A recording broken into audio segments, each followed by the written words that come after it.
الحمد لله الذي أنعم علينا بنعمة الإيمان والإسلام، ثم الصلاة والسلام على سيدنا محمد خير الأنام وعلى آله وصحبه إلى يوم السلام. أما بعد، ربي زدنا علما وارزقنا فهما، آمين يا رب العالمين. Jemaah sholat subuh rahimakumullah, pertama-tama marilah kita panjatkan puja dan puji syukur kita kehadirat Allah Subhanahu wa taala, yang mana pada pagi hari ini kita masih diberikan kenikmatan yang sangat begitu banyak. Mari kita wujudkan rasa syukur kita kepada Allah dengan mengucapkan hamdalah bersama-sama. Alhamdulillahirabbil alamin. Salah satu bentuk nikmat yang tampak ialah ketika kita bisa melalui Ramadan dari awal sampai akhir. Itu adalah salah satu nikmat terbesar yang bisa kita rasakan hingga saat ini.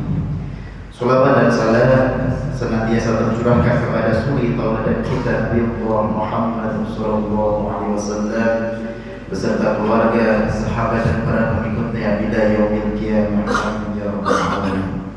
Jemaah sholat subuh rahimakumullah, satu hadis yang diriwayatkan Jabir radhiyallahu anhu, an Jabir bin Abdullah radhiyallahu anhu, anna an-nabiy sallallahu alaihi wasallam raqiya al-minbar falamma raqiya darajatan ula qala amin, thumma raqiya thaniyata faqala amin, thumma raqiya thalithata faqala amin. Faqalu ya Rasulullah sami'naka taqulu amin thalatha marrat. Qala lamma raqitu ad-darajata ula ja'ani Jibril sallallahu alaihi wasallam faqala syaqiyya abdu adraka ramadana fansalakha minhu wa lam yughfar lahu. Faqultu amin, thumma qala syaqiyya abdun adraka walidaini aw ahadahuma falam yudkhilahul jannah. Faqultu amin, thumma qala syaqiyya abdun dzukirta indahu wa lam yusalli alaika. Faqultu amin. Akhirnya Ibnu Huzaimah, hadis yang diriwayatkan dari Jabir bahwasanya Nabi Muhammad sallallahu alaihi wasallam dari Jibril bahwa Nabi Muhammad sallallahu alaihi wasallam naik ke mimbar ketika beliau naik ke anak tangga pertama, kedua dan ketiga beliau mengucapkan amin.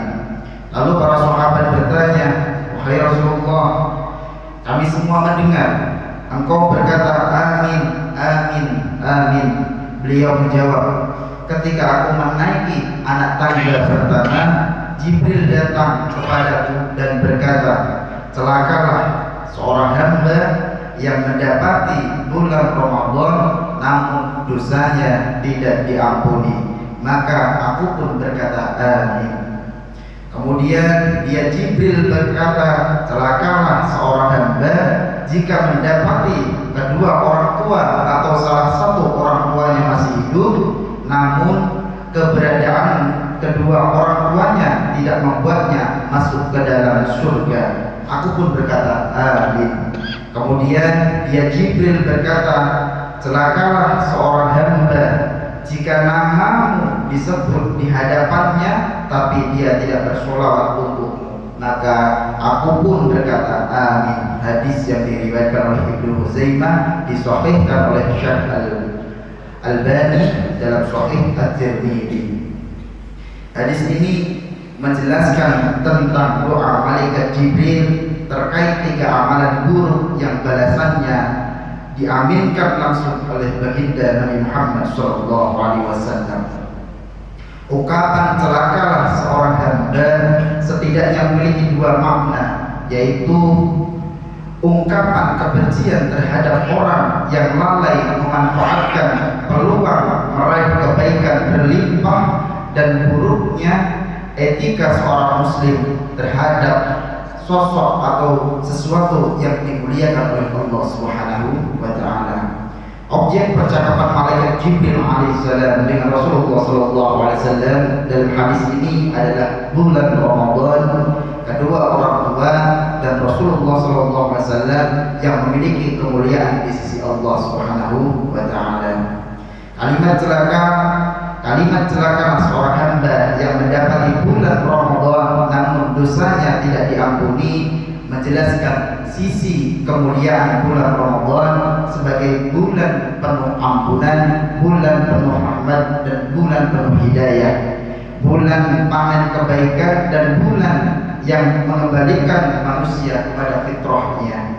Tetapi ironisnya, tidak sedikit umat Islam yang telah melewati bulan Ramadan namun kefitrahannya, jiwanya tidak kembali kepada suci. Justru bebal dalam kemaksiatan dan keburukan moral tanpa menoreh kebaikan. Oleh karena itu, malaikat Jibril langsung memberikan predikat celaka. Ramadan membuka pintu ampunan dosa seluas-luasnya. Ibadah puasa dan ibadah di malam hari yang dilakukan dengan penuh keimanan menjadi faktor utama pengampunan dosa kita. Sebagaimana sabda Nabi Muhammad SAW, barang siapa yang berpuasa di bulan Ramadan dengan penuh keimanan dan mengharapkan pahala, maka akan diampuni dosa-dosa yang telah lalu. Hadis sahih yang diriwayatkan oleh Imam Bukhari dan Imam Muslim.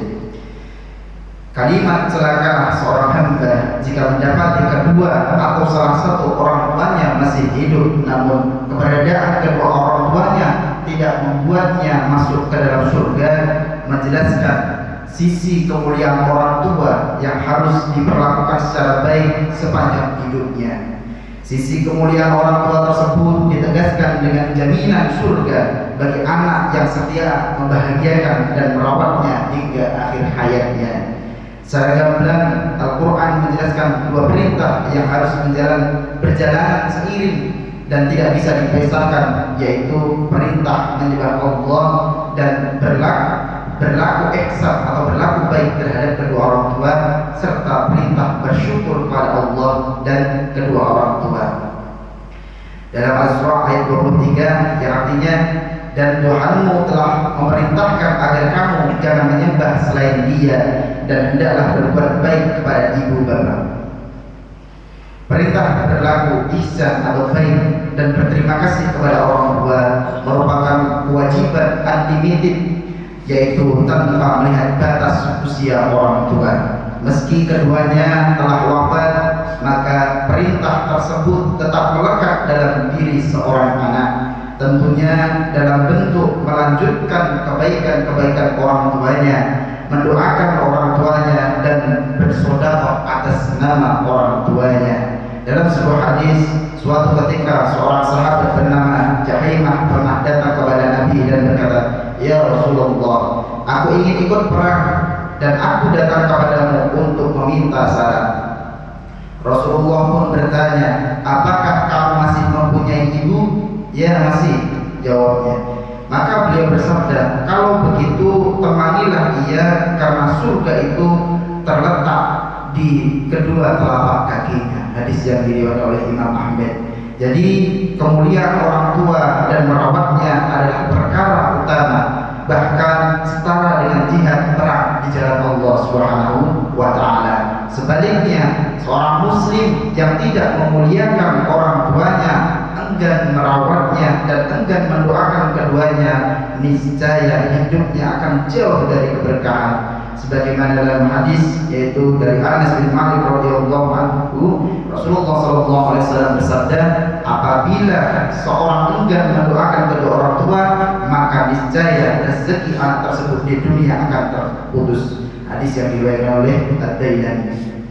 Kalimat celaka seorang hamba jika namamu disebut di hadapannya tapi dia tidak bersolawat untukmu, menjelaskan tentang keutamaan membaca solawat kepada Rasulullah Sallallahu Alaihi Wasallam. Sebagai umat, kita wajib berterima kasih atas perjuangan Nabi kita Muhammad serta beretika baik dengan bersolawat ketika nama beliau disebut. Bersolawat setiap kali disebut Nabi Muhammad SAW tidak bisa dipandang ringan, karena disitulah kualitas mahabbah kita dilihat.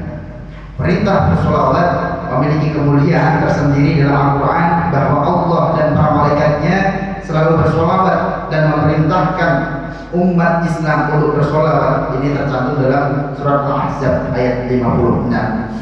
Sesungguhnya Allah dan para malaikatnya bersolawat untuk Nabi. Wahai orang-orang yang beriman, bersolawatlah kamu untuk Nabi dan ucapkan salam dengan penuh penghormatan kepadanya. Bersolawat adalah ungkapan cinta, pengakuan terhadap hasil perjuangan dan harapan syafaat beliau kelak kita di akhirat. Bersolawat dapat dilakukan tanpa tarikat waktu, tempat, bahkan bersantai pun kita bisa melakukan solawat. Berdasarkan beberapa hadis, ada 4 keburukan yang ditimpakan kepada orang yang tidak bersolawat ketika mendengar nama Nabi Muhammad disebut. Yang pertama yaitu dicatat sebagai orang yang celaka, yang kedua dicatat sebagai orang yang pelit, dan yang ketiga salah jalan menuju surga, dan yang terakhir yang keempat dicatat sebagai orang yang keras hatinya. Dalam hadis disebutkan termasuk kasar hatinya adalah ketika aku disebut di sisi seseorang lalu ia tidak bersolawat kepadaku. Maka dari itu, pertama, ketika kita orang tua masih ada, momen Idul Fitri besok adalah satu momen yang sangat begitu luar biasa. Kita wujudkan pengabdian kita kepada orang tua, karena orang tua adalah jalan kita untuk menuju surga Allah Subhanahu wa Ta'ala. Dan ketika nama Nabi Muhammad disebut, segera kita untuk bersolawat kepadanya. Jemaah salat subuh rahimakumullah, kami mewakili takmir Masjid An-Nur mengucapkan selamat Idul Fitri 1445 Hijriah. Mohon maaf lahir batin apabila ada kesalahan-kesalahan. Kami dari takmir Masjid An-Nur memohon maaf yang sedalam-dalamnya. Mungkin itu saja yang dapat kami sampaikan pada kesempatan kali ini. Oh iya, besok insyaallah kita akan melaksanakan sholat Idul Fitri di sini. Kita mulai sekitar jam 6.15. Maka dari itu bagi jamaah yang ingin mengikuti sholat Idul Fitri besok bisa datang sebelum minimal jam 6 sudah merapat, karena biar tidak kesiangan dan tidak panas. Dengan Ustaz Nanang Iskandar Muda. Demikian yang dapat kami sampaikan pada kesempatan pagi hari ini. Kurang lebihnya mohon maaf. Assalamualaikum warahmatullahi wabarakatuh.